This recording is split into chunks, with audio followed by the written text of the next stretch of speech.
물어보면 90% 이상이 개 없이는 행복하지 않다고 합니다. 그러니까 no dogs, no happy입니다. 또 어떤 사람은 물이 없이는, 물도 물 나름이죠, 그죠? 물이 없이는 행복하지 않다고 합니다. No wine, no happy. 어떤 사람은 먹을 것이 없으면 행복하지 않다고 합니다. No is, no happy. 우리 신자는 어떨까요? No Jesus, no life. 예수님 없이는 나는 행복이 없습니다. 예수님 없이는 생명이 없습니다. 예수님 없이는 삶의 의미가 없습니다. 즉 예수님 없이는 나는 못 살 것 같습니다. 정말 그렇게 고백하는 우리 모두가 되기를 소원합니다. 신앙생활 한 지가 오래됐지만 아직도 신앙에 있어서 회의가 들고 자꾸 흔들리는 이유가 뭘까요? 생활 속에서 열매를 맺지 못하고 자기 문제 속에 빠져들어가는 그건 왜 그럴까요? 골로새서 1장 6절은 그 이유를 우리에게 말씀해 주고 있습니다. 골로새서 1장 6절 말씀 같이 한번 읽겠습니다. 시작. 이 복음이 이미 너희에게 이름에 너희가 듣고 참으로 하나님의 은혜를 깨달은 날부터 너희 중에서와 같이 또한 온 천하에서도 열매를 맺어 자라는 도다. 저는 첫 번째로 이렇게 도전하고 싶습니다. 당신은 참으로 하나님의 은혜를 깨달은 날이 있습니까? 당신은 참으로 하나님의 은혜를 깨달은 날이 있습니까? 오늘 성경은 이렇게 말씀을 합니다. 너희가 듣고 참으로 하나님의 은혜를 깨달은 날부터 너희 중에서 같이 또한 온 천하에서도 열매를 맺어 자라는도다. 참으로 하나님의 은혜를 깨달은 적이 있습니까? 나 은혜 받았어. 그 정도가 아니고요. 나 직분도 받았는데요. 나 교회에서 열심히 봉사하는데요. 그 정도가 아니고요. 누가 뭐래도 나는 참으로 하나님의 은혜를 깨달았습니다. 마치 지진이 일어나는 것처럼 내 삶이 온통 뒤흔들리는 것처럼 나는 참으로 하나님의 은혜를 깨달았습니다. 깨달았다면 어떤 일이 벌어집니까? 깨달은 거로 그냥 끝나는 게 아니라 오늘 본문에 보면 너희 중에서 같이 온 천하에서 열매를 맺어 자라는도다. 골로새 교인들뿐만 아니라 예람 교인들뿐만 아니라 시골이나 또 도시에 있는 교회들은 물론 해외에 있는 교회들도 물론 어디든지 교회 사이즈와 관계없이 참으로 하나님의 은혜를 깨달은 경험이 있다면 신앙은 반드시 어떻게 돼 있다고요? 자라게 돼 있다는 거죠. 오늘도 저는 우리 준수가 아빠 엄마 이렇게 손잡고 걸어오는 모습을 보면서 얼마나 기뻤는지 모릅니다. 와, 우리 준수가 다 걷다니 이런 날이 다 있구나. 참 빨리 이렇게 자라는 모습을 우리는 보고 있습니다. 과연 나의 신앙과 우리의 신앙은 자라고 있나요?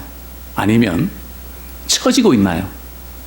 한번 우리가 돌아보는 기회가 되면 좋겠습니다. 열매를 맺고 어떤 열매입니까? 사랑의 열매입니다. 선한 열매입니다. 거룩한 열매입니다. 열매를 맺어서 자라는도다. 저는 몇 주 전에 나는 나무에게서 배웠다는 그 책을 전자책을 지금 읽고 있는데요. 그 책을 읽으면서 나무와 우리 인생을 이제 비유하고 있는데 그 저자가 쓴 그 문장이 기억이 납니다. 나무가 더 이상 키가 크지 않을 때, 즉 나무가 자라지 않을 때는 그 나무가 열매를 맺고 또 꽃을 피우고 열매를 맺는 시간이라고. 이제 우리 예람교회는 개인적으로 또 교회적으로 또 가정적으로 이제 우리가 꽃을 피우고 열매를 맺는 그런 신앙의 단계까지 나아가기를 소원합니다. 참으로 하나님의 은혜를 깨닫는 사람에게서 나타나는 구체적인 현상이 있습니다. 그게 뭘까요? 우리 14절 제가 읽어드리겠습니다. 그 아들 안에서 우리가 속량 곧 죄의 사함을 얻었도다. 정말 하나님의 은혜를 깨닫는 사람은 삶이 완전히 바뀌게 되어 있는데, 물론 우리가 부족한 것, 약한 것, 때로 넘어지기도 하죠. 그러나 한 가지 확실한 것은 우리가 이제 그리스도 안에 있다는 겁니다. 돈 안에 있는 것도 아니고, 명예 안에 있는 것도 아니고, 사람 안에 있는 것도 아니고, 상황 안에만 있는 것도 아니고, 그런 모든 그 가운데서 우리가 살아가지만 우리는 항상 내가 그리스도 안에 있다. 사랑하는 성도님들이요, 정말 예수님을 만나면, 은혜를 깨달으면 나는 그리스도 안에 있음이 분명합니다. 이걸 놓치지 말아야 됩니다. 내가 누구에게 속해 있는가? 나 같은 죄인 살리신 그 은혜에 놀랍고 정말 감사하지 않습니까? 잃었던 생명 이제야 내가 찾았네. 정말 이전에는 죽을 것 같았는데, 아니 죽었는데 이제는 주님 때문에 살아났습니다. 완전히 살아났습니다. 이런 고백이 또한 우리의 고백되기 원합니다. 죄 사함을 얻었도다. 정말 우리 성도님들은 그저 머리로 예수님이 나를 위해서 십자가 지셔서 나 그분 믿기 때문에 나 죄 사함 받았어, 그냥 그 정도 아는 정도가 아니란 말이죠.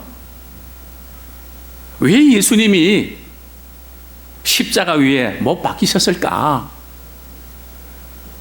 도대체 내가 무슨 잘못을 지었기 때문에, 내가 뭘 잘못했다고 우리 주님은 십자가를 치셔야만 했을까?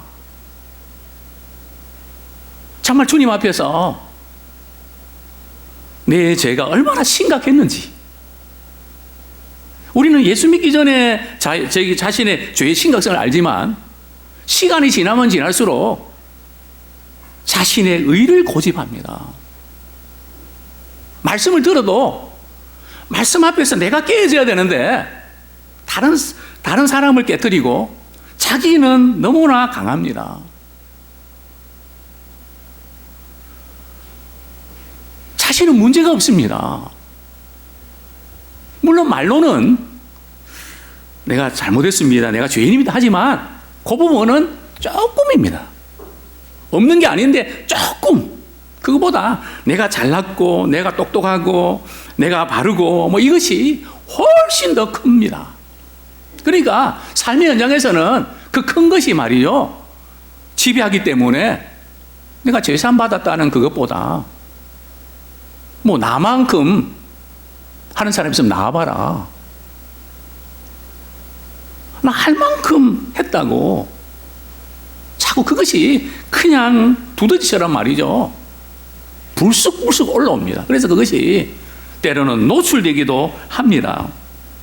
분명히 우리는 예수 믿으면 달라져야 됩니다.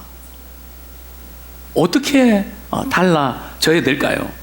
에베소서 2장 2절, 즉 예수 믿기 이전과 예수 믿고 난 이후가 완전히 달라져야 됩니다. 그런데 아직도 예수 믿기 이전의 그 상태가 계속 머물러 있다면, 물론 우리가 바뀐다는 것이 한꺼번에 확 바뀌는 경우도 있지만 조금씩 바뀌고 또 안 바뀌는 그런 경우들이 제게도 있고 우리에게도 있습니다. 그러나 적어도 방향은 분명합니다. 내가 무엇을 위해서 살아야 될까? 오늘 우리 찬양대가 찬양드렸던 것처럼 말씀에 두려워 떠는 자, 말씀에 목숨을 거는 자, 그거 하나만큼 분명하거든요. 내가 안 되기도 하지만, 그러나 늘 말씀의 좌표를 따라서 살려고 몸부림치는, 우리는 다른 사람들 창피해서 그냥 화가 나는 게 아니라 우리가 주님 앞에서 죄를 지은 그 사실 때문에, 죄 때문에 창피하는 자 되기 원합니다. 창피하게 느끼는 것도 차원이 달라야 됩니다. 예수 믿는 사람들은 믿기 이전과 이후가 다릅니다. 자, 먼저 우리가 예수 믿기 이전에 우리의 삶의 모습은 어땠을까요? 우리 에베소서 2장, 우리 2절. 제가 한번 읽어드리겠습니다. 우리 같이 한번 읽도록 하죠. 에베소서 2장 2절. 1절, 2절 같이 한번 읽겠습니다. 시작. 그는 허물과 죄로 죽었던 너희를 살리셨도다. 그때의 너희는 그 가운데서 행하여 이 세상 풍조를 따르고 공중의 권세 잡은 자를 따랐으니 곧 지금 불순종의 아들들 가운데서 역사하는 영이라. 3절까지요. 전에는 우리도 다 그 가운데서 우리 육체의 욕심을 따라 지내며 육체와 마음에 원하는 것을 하여 다른 이들과 같이 본질상 진노의 자녀였더니. 바울은 에베소 교회 성도들에게 이렇게 말씀을 선포합니다. 너희들이 이전에 허물과 죄로 죽었었다. 그러나 너희를 예수님께서 살리셨도다. 죽었는데 이제는 살아났다는 거죠. 뭐에 대해서 죽었을까요? 이전에는 세상 사람들이 하는 그 풍속, 세상 풍조, 세상 사람들이 따라가는 그거 안 하면 큰일 날 줄 알고 그거 부러워하고 그것을 추구하면서 정말 그것이 삶의 목표가 되어버린 그런 인생을 말하는 거죠. 세상 사람들 그렇게 살지 않습니까?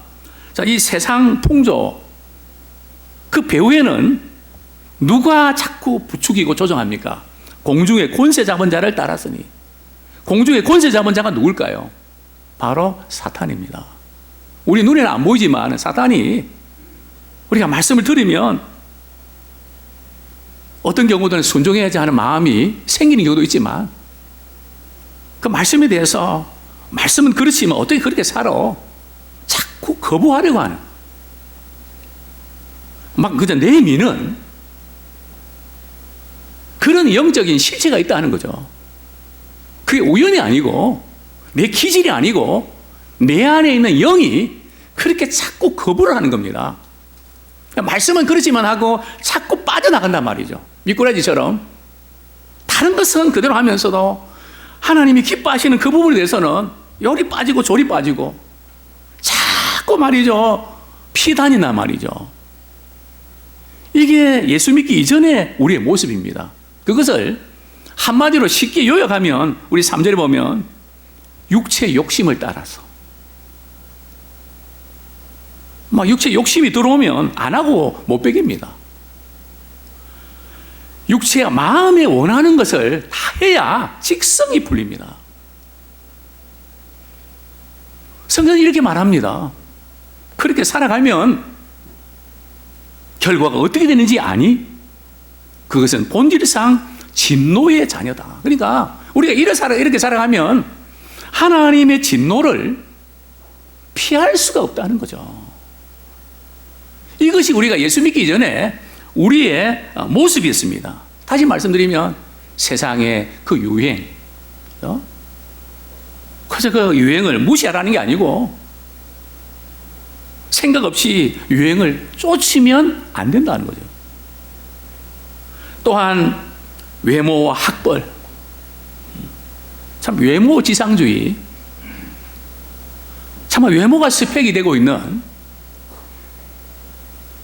그리고 뭔가 이렇게 라이센스를 따야 되고 학벌이 있어야 되고, 그래서 정말 어려운 때에 우리 살 길을 찾지 않고 공부하려고 하는 사람들이 왜 그렇게 많아졌는지, 물론 뾰족한 뭔가 없어서 그럴 수도 있지만 의미 없는 그런 공부, 또 육체와 마음의 욕심으로 살아내려고 하는, 뭔가 새로 뭐가 나왔다 하면 그거 해야 되고, 물론 그거 하지 말라는 거 아닙니다. 필요하면 해야죠. 근데 이러한 삶의 방식, 그것이 바뀌지 않았다면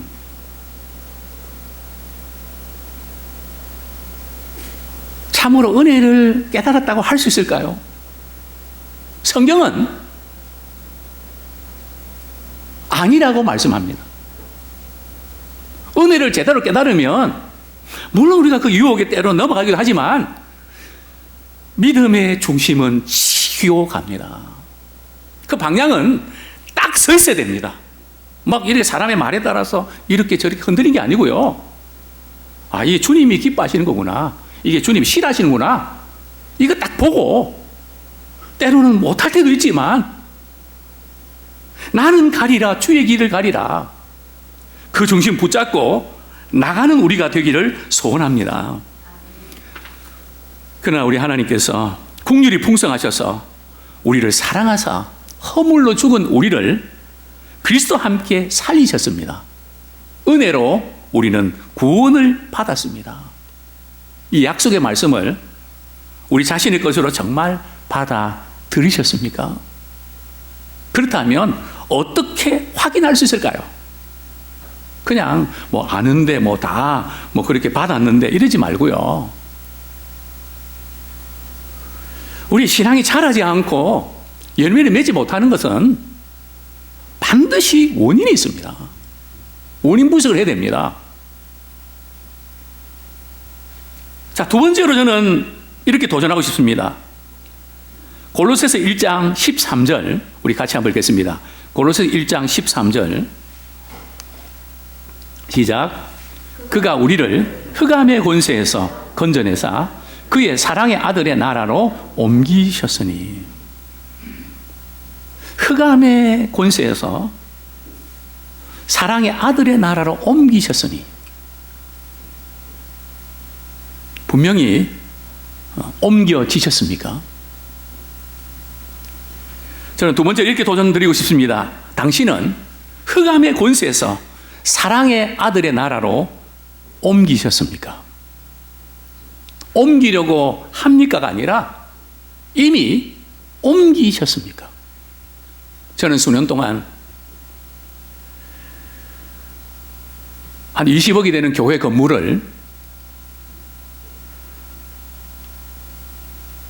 교인들의 허락을 받지 않고 등기 이전했던 그것 때문에 참 아픔과 어려움을 겪어야만 했습니다. 소유권 이 등기 문제, 그 이전하는데 참 많은 시간도 걸렸고 힘들었습니다. 저와 우리 모두는 소유권 등기 이전 절차를 마치셨습니까?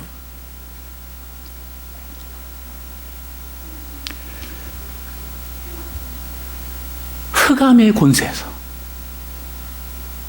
아직도 흑암의 권세에서 헤매고 있습니까?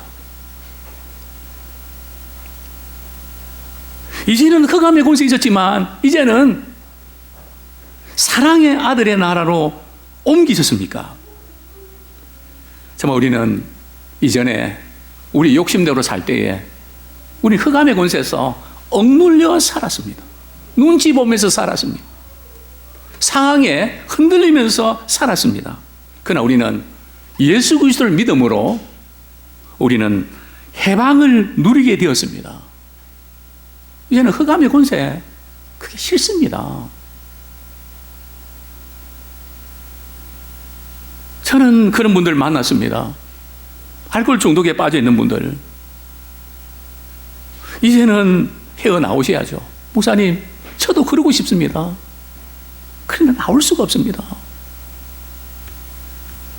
그게 붙잡혀서 이러면 안 된다. 알면서도 그게 안 됩니다.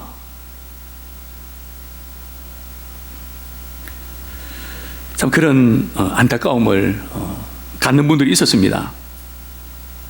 그러나 분명한 것은 우리는 흑암의 권세에서 있으면 안 된다고 하지만 우리는 그것을 좋아합니다.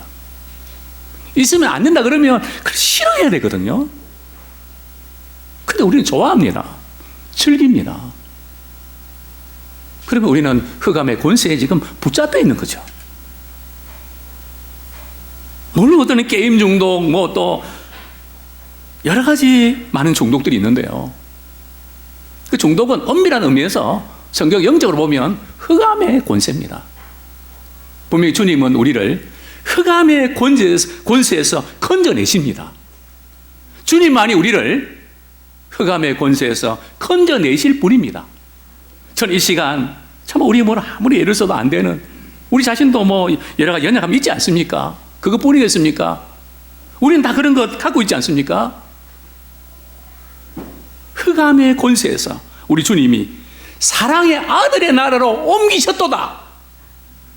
정말 주님이 나를 사랑하는 그 사랑 때문에 더 이상 그런 거 나 싫다.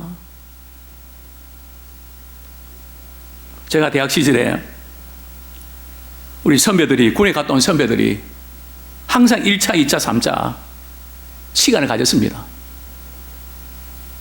저는 마지막까지 남아서 술을 그 선배들이 먹고 토하면 다 닦아드리고 택시 잡아서 집에까지 모셔드리고, 물론 택시 요금 제가 말이죠 내서. 그래서 선배들이 저를 같은 학번이지만은 좋아했습니다. 제가 하루는 물었습니다. 선배님, 술이 맛있나요? 아니, 맛도 없고 싫은데 한 마시면 살 수가 없어. 인상을 쓰면서요. 저는 그때 알았습니다. 맛있어서 마시는 것이 아니라 힘들어서 마시는 거예요. 그게 더 마음이 참 착잡했습니다. 내가 어떻게 하면 참 위로와 격려해 줄 수 있을까? 다른 게 아니라 주님이 나를 사랑하시는 그 사랑이 우리에게 부어지면 이전에 줬던 것 이제는 값이 없습니다. 그리고 쉽지가 않습니다. 그 큰 주님의 사랑이 우리 속에 들어와서 흑암의 권세에서 우리를 건져내사 그의 사랑의 아들로 옮겨지는 역사가 오늘 이 시간 우리 모두에게 일어나기를 축원합니다. 우리가 잘 부르는 축복송이 있지 않습니까? 당신은 사랑받기 위해 태어난 사람. 당신의 삶 속에서 그 사랑 받고 있지요.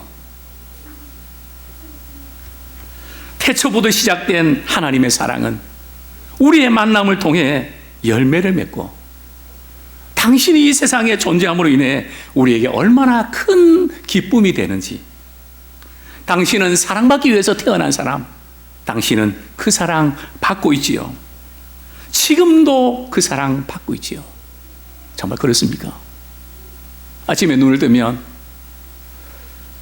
떠오르는 햇빛이 주님이 나를 사랑하는 미소로 받아들이십니까? 오늘도 일은 많지만 주님이 나를 사랑하시는데 주님의 사랑을 받으면서 내게 주어진 모든 일들 잘 감당하고 내가 만나는 사람들 주님의 사랑이 느껴질 수 있도록 저를 사랑의 통로로 써주십시오. 정말 주님의 사랑을 받고 살아간다는 거 참 기쁘고 즐겁구나. 성경이 이렇게 말씀합니다. 요한복음 5장 24절 제가 읽어드리겠습니다. 진실로 진실로 너희에게 이르노니 내 말을 듣고 또 나 보내신 이를 믿는 자는 영생을 얻었고 심판에 이르지 아니하나니 사망에서 생명으로 옮겼느니라. 여기도 보면 사망에서 생명으로 옮겨질 수도 있을 거야. 그게 아닙니다. 앞으로 옮겨지게 될 것이야. 이것도 아니고요.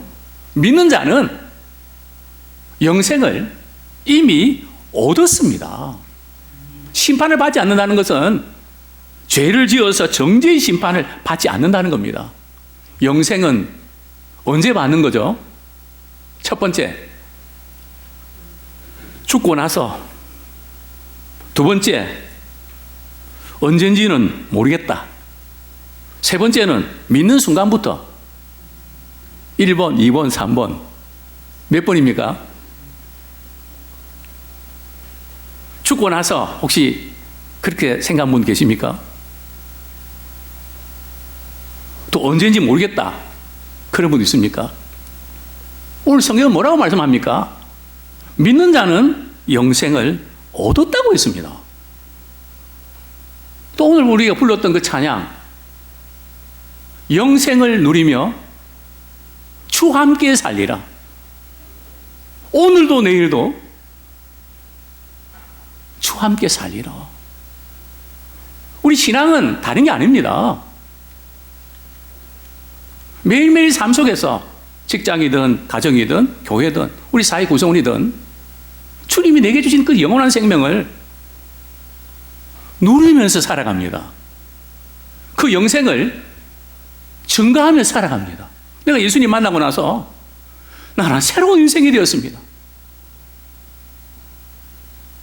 놀랍고 놀라운 날이었네. 주 예수님을 만난 그날. 정말 그렇습니다. 우리는 영생을 이미 얻었습니다. 또 성경은 말씀합니다. 사망에서 생명으로 옮겨졌습니다.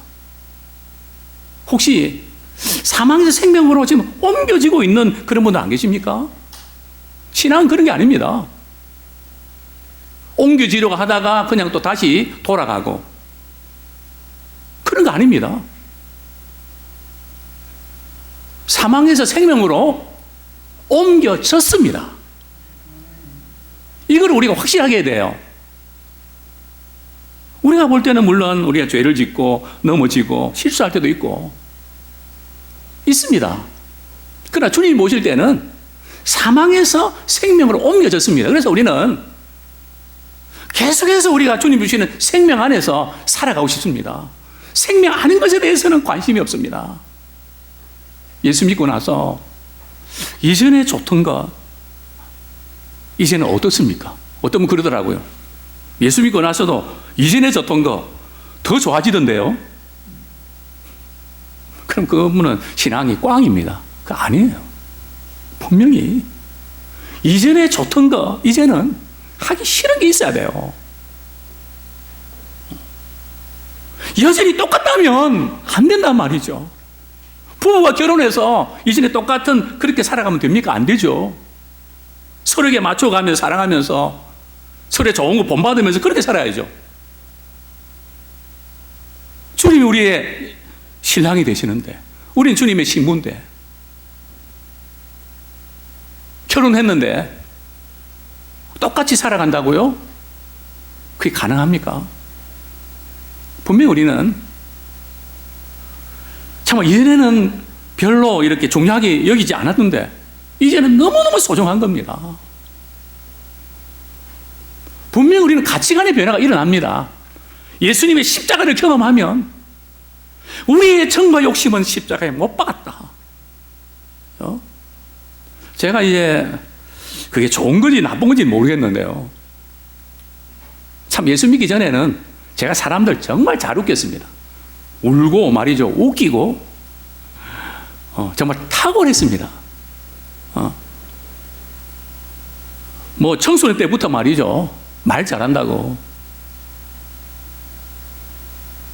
군부대 방문하면 제가 말이죠. 마이크 들고 그때부터 제가 마이크 체질했습니다. 막 그냥 하면 웃고 말이죠. 막 그냥 그런데요.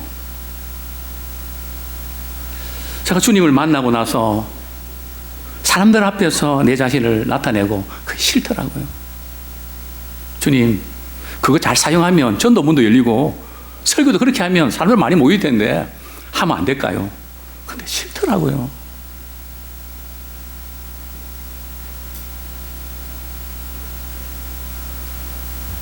이제는 그 대단하다고 생각했는데 이제는 아무것도 아니란 말이죠. 뭐가 바뀐 걸까요? 내 안에 예수님이 계시니까 예수님의 사랑을 받고 보니까 다른 그 모든 것 그냥 순간적으로는 부럽기도 하고 이런 게 없지 않아 있지만 조금 지나면 아니란 말이죠. 왜요? 정말 이제는 주님의 사랑을 우리 경험하고 나서는 주님께 찬양드리고 기도하고 연약한 자들 섬기고 그것이 귀하다는 거죠. 높아지는 것이 아니라 있는 곳에서 쓰임받는, 그것이 행복이라는 거죠. 정말 우리 주님이 우리 안에 계실 때 달라지겠다면 사망의 권세에서 생명으로 옮겨졌다고 분명히 말씀하고 있습니다. 마태복음 4장 16절에 보면 예수님께서 복음을 전파하실 때에 나타내는 변화를 이렇게 묘사하고 있습니다. 흑암에 앉은 백성이 큰 빛을 보았고 사망의 땅과 그늘에 앉은 자들에게 빛이 비치었도다. 흑암과 빛. 복음이 없는 곳은 아무리 고도의 발전을 이루었다 할지라도 생명이 없는 사망의 땅입니다. 그들은 삶의 의미를 전혀 느끼지 못하고 허망한 것에 굴복하게 됩니다. 그러나 복음을 듣고 예수를 믿는 사람은 사망에서 생명으로 옮겨졌습니다. 간혹 그런 이야기를 듣곤 합니다. 목사님, 이렇게 사느니 차라리 죽는 게 낫겠습니다. 연세 드신 분들 몸이 아프니까, 저는 80세 넘으신 분들의 그 이야기는 제가 인정합니다. 몸이 너무 쑤시고 아프니까. 그러나 70대는 좀 투정 부리는 것도 있는 것 같습니다. 더 살고 싶다는 그런 반대로 받아들이는데요. 참 우리 인간적으로 생각하면 그럴 수 있습니다. 그러나 저는 주님을 만난 이후 저는 그게 알고 싶었습니다. 이게 사는 건가? 이게 사는 건가? 하나님, 사는 게 뭔지 가르쳐 주십시오. 정말 이게 사는 거구나. 저는 그것을 발견했습니다. 주님 안에서 발견했습니다. 주님 안에 있습니다. 주님, 이제 사는 게 사는 것 같네요. 그러나 조금만 주님을 멀리하고 잊어버리면 또다시 사는 게 아닙니다. 이제 다시 한번 우리 잃어버린 삶의 가치를 발견하기 원합니다. 베드로전서 2장 9절 하반절 제가 읽어드리겠습니다. 이는 너희를 어두운 데서 불러내어 그의 기이한 빛에 들어가게 하신 이에 아름다운 덕을 선포하게 하십니다. 어떤 분은 전도가 어렵다고 하는데 다른 거 아닙니다.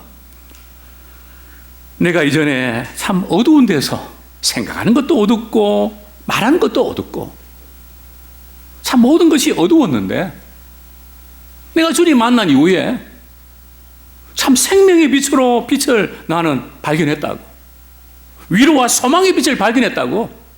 그래서 너무너무 좋더라고. 당신도 한번 예수님 믿어보라고. 그게 전도입니다. 내가 예수님 만나서 어떻게 변화됐는지. 한 번은 이혼 직전에 있는 어떤 분을 만났습니다. 목사님, 내일 제가 이혼하려고 합니다. 참 오랫동안 사셨던 분이고 매스컴 뭐 이렇게 방송도 많이 하고 유명한 분이셨습니다. 제가 이제 상담을 하면서 충분히 이해가 됐습니다. 그러면 저는 그런 말씀 드렸습니다. 선생님, 만약에 제 그 심장을 우리 선생님의 그 심장과 이렇게 바꿀 수 있다면 제 심장을 우리 선생님의 심장에 넣어드리고 싶습니다. 그러면 아마 이 문제도 극복이 되고 해결할 수 있을 겁니다. 근데 그분이 눈물을 뚝뚝 흘리더라고요. 그러면서 그 어려운 고비들을 잘 넘기고 뭐 지금까지 우리 자녀들 결혼하고 손주들 보고 잘 살고 있습니다. 사도 바울은 이렇게 고백합니다. 우리 믿음의 사람들은 심장은 내 심장이지만 예수의 심장을 가졌습니다. 예수의 심장을 가졌습니다. 그래서 우리는 예수의 심장으로 살아가기 원합니다. 주님이 나를 어떻게 사랑하셨던지 그 사랑을 우리가 기억하면서 살아가는 우리가 되기 원합니다. 그러나 우리가 이 세상 살아가면서 좋은 사람이 있고 싫은 사람을 싫은 사람이 있는 것을 우리 압니다.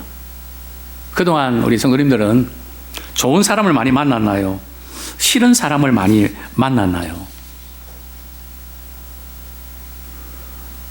어떻습니까? 교회에서는요? 직장에서는요? 가정에서는요? 친척들 가운데서는요? 근데 뭐 우리는 그 피할 수 없죠. 근데 싫어하는 것과 미워하는 것, 그 차이를 아십니까? 이걸 좀 구분할 줄 알아야 됩니다. 싫어하는 것과 미워하는 것, 어떤 차이가 있을까요?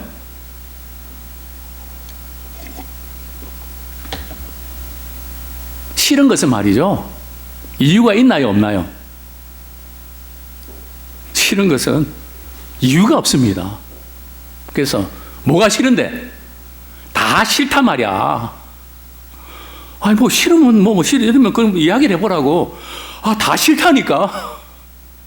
근데 미운 거는 말이죠, 이유가 있습니다.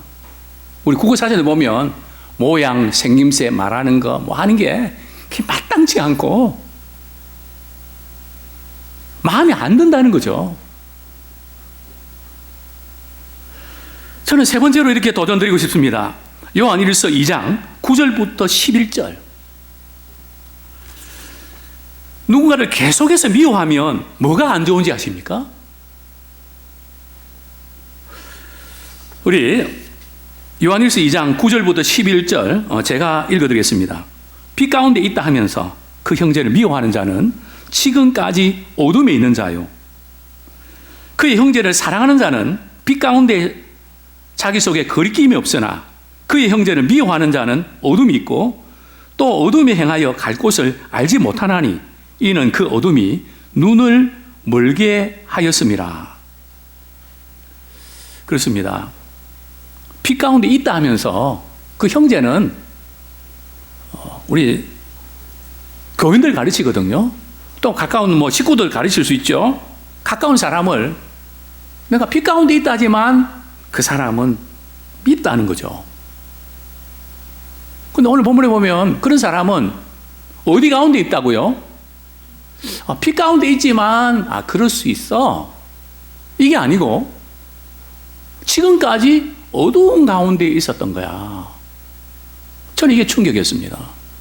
저도 누군가 미워하는 사람도 있고 미워할 때도 있습니다. 주님이 이해해 주실 줄 알았거든요.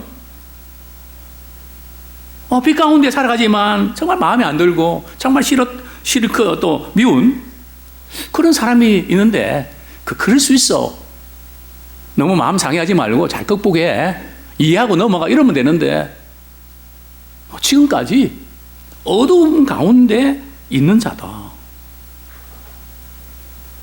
그게 무슨 뜻일까요? 우리는 사망에서 생명으로 옮겼는데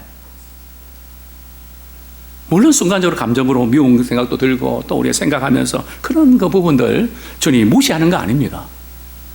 그러나 거기서 계속 머물러 있으면 너무너무 안 좋은 일들이 일어난다는 거죠. 뭐 안 좋은 게 뭔가 하면 자기 속에 자꾸 끓이김이 있단 말이죠. 하나님 앞에 우리 알거든요. 하나님 나를 이렇게 사랑해 주셨는데 나도 가장 가까운 아내와 남편, 성도, 또 목회자, 또 직장에 있는 분들 사랑하는 거 압니다. 그게 잘 안 됩니다. 너무 나에게 힘들기 때문에 미워집니다. 답은 알지만은 그렇게 안 되는 것 때문에 그 이유도 있지만 미움은 이유가 있다 그랬거든요. 자기 속에 꺼리낌이 생깁니다. 그러면 내 속에 자꾸 이게 거리낌이 생기면 말이죠, 어떤 일이 벌어진가 하면 하나님의 사랑을 느끼지를 못합니다.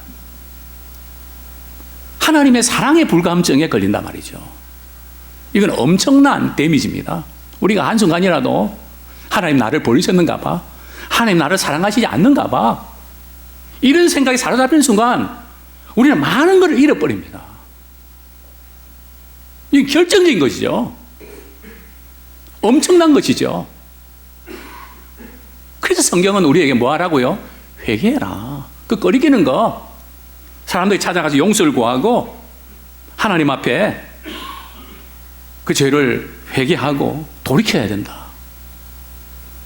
정말 우리가 제사함 받았다, 사망의 생명을 옮겼다, 이 부분이 희미한 이유는 말이죠, 우리가 철저하게 회개를 해야 돼요. 그죠? 그 자신의 일을 철저하게 인정하고요, 나는 다시는 그 죄의 습관에 빠지지 않겠다, 결단해야 됩니다. 그 진정한 회개가 이루어질 때에 사망에서 생명으로 옮기는 겁니다. 거리낌을 갖는 그것이, 거기서 우리는 자유함을 얻게 되는 것입니다.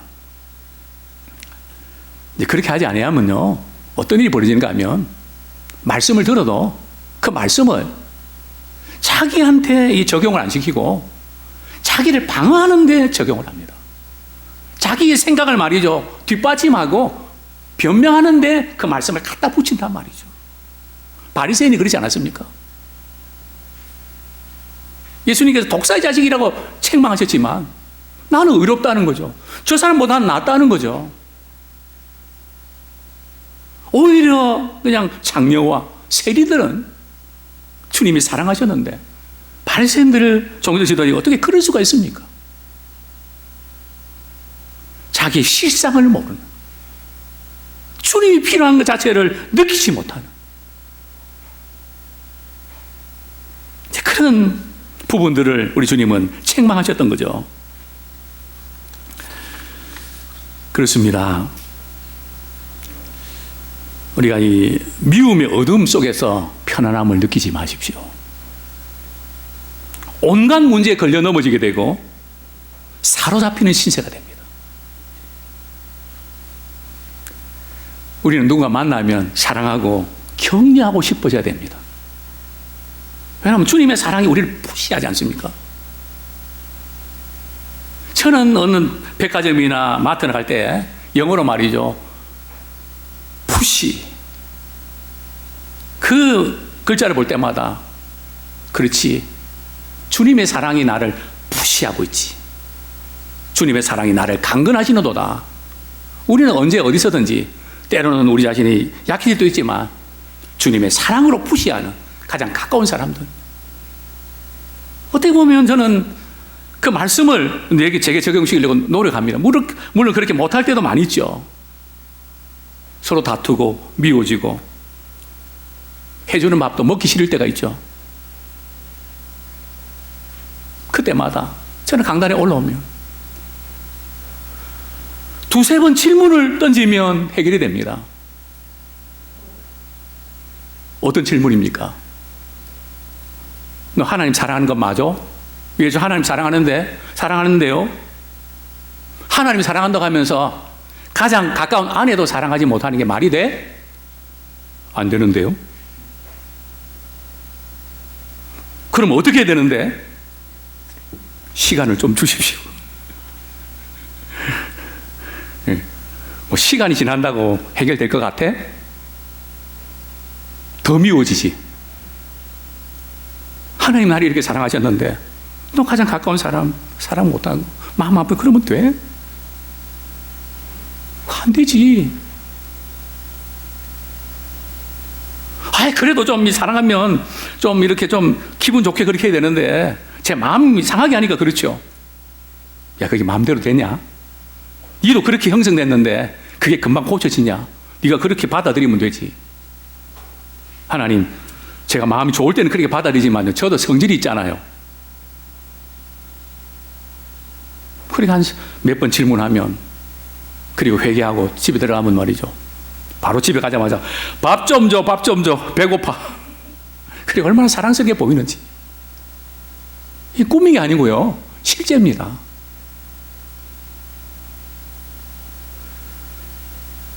정말 사망의 권세에 있다가 사랑의 나라로 옮겨지니까 저는 그래서 참 믿음 생활이 참 스릴이 있고 멋있다.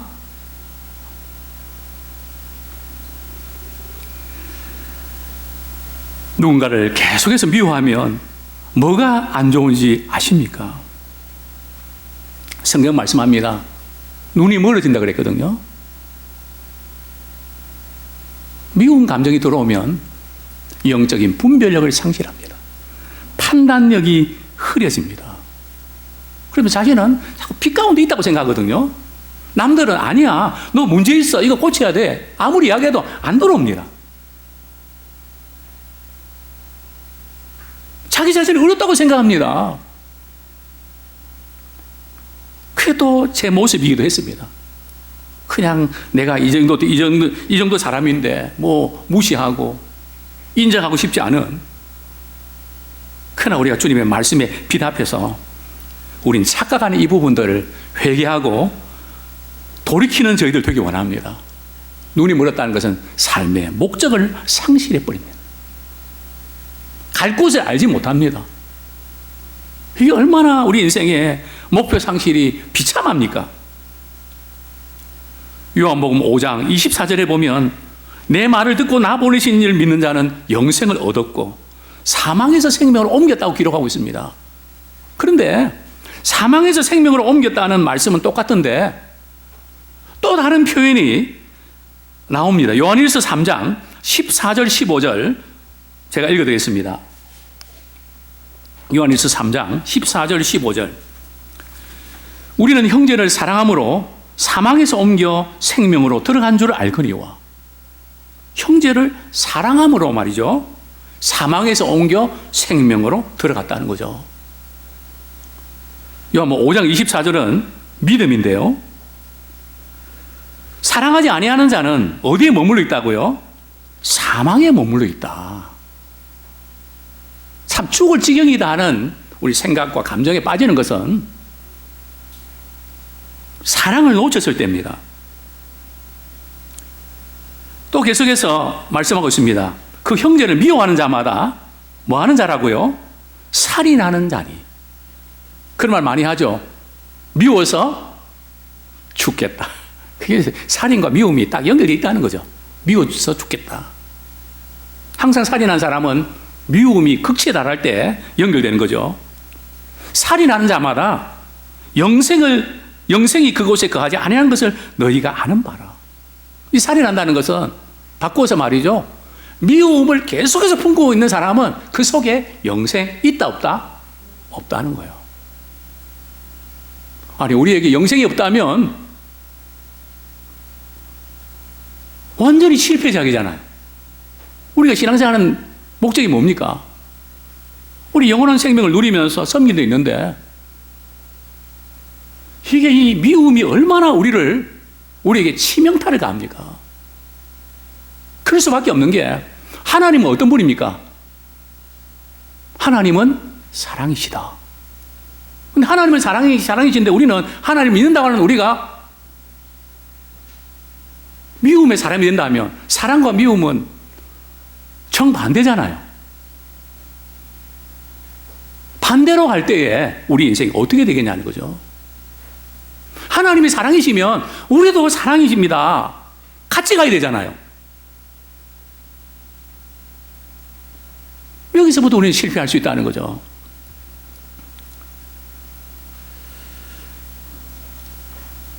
물론 우리가 믿음을 가진 사람도 누군가 미워할 때가 있습니다.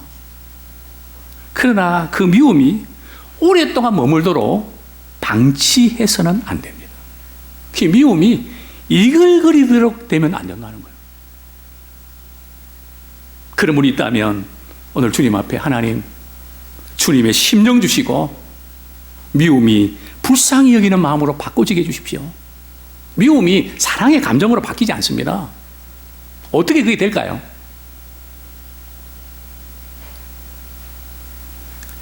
한 가지 예를 들고 말씀을 맺겠습니다. 미국 필라델피아에 사는 한 여인이 피부병으로 고생을 하고 있었습니다. 이름 있는 뉴욕의 피부과 전문의를 찾아가서 열심히 치료받았지만 차도가 전혀 없었습니다. 낫지 않고 점점 더 심해졌습니다. 그런데 어느 날 담당 의사가 이렇게 말했습니다. 아무리 정밀 검사를 해도 병의 원인을 발견할 수 없습니다. 혹시 우리 가운데도 말이죠, 아무리 정밀 검사를 해도 원인이 발견되지 않는 병이 있습니까? 그렇다면 우리는 접근을 좀 달려야 됩니다. 그 의사가 이렇게 말합니다. 그렇다면 병의 원인이 육체에 있지 않다는 이야기인데 혹시 누구를 극도로 미워하지는 않았습니까? 누구를 극도로 미워하지는 않았습니까? 이 여인이 조금 생각한 후에 이렇게 대답했습니다.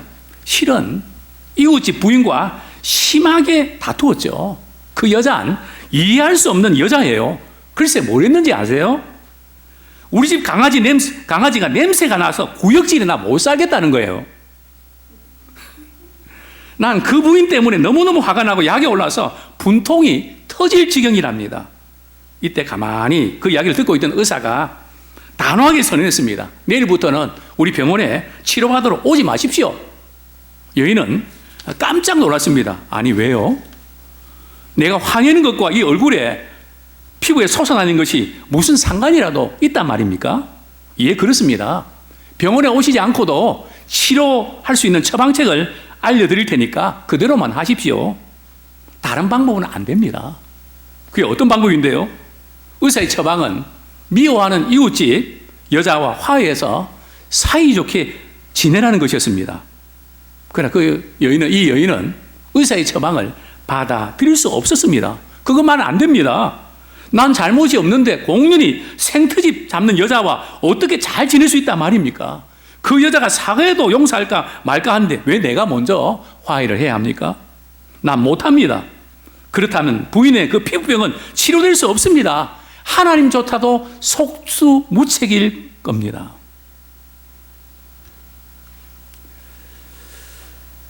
그렇습니다. 아무리 정밀 검사에도 드러나지 않는 치료가 안 되는 병이 있다면 그것은 정신적인 문제고 그것은 영적인 문제입니다. 저도 상담을 하면서 이 질문을 많이 했습니다. 다 물어보고요. 마지막 한 가지 제가 물어보겠습니다. 지금까지 도저히 용서할 수 없는 미워 죽겠다 싶은 사람이 있습니까? 네. 네. 정말 놀랍습니다.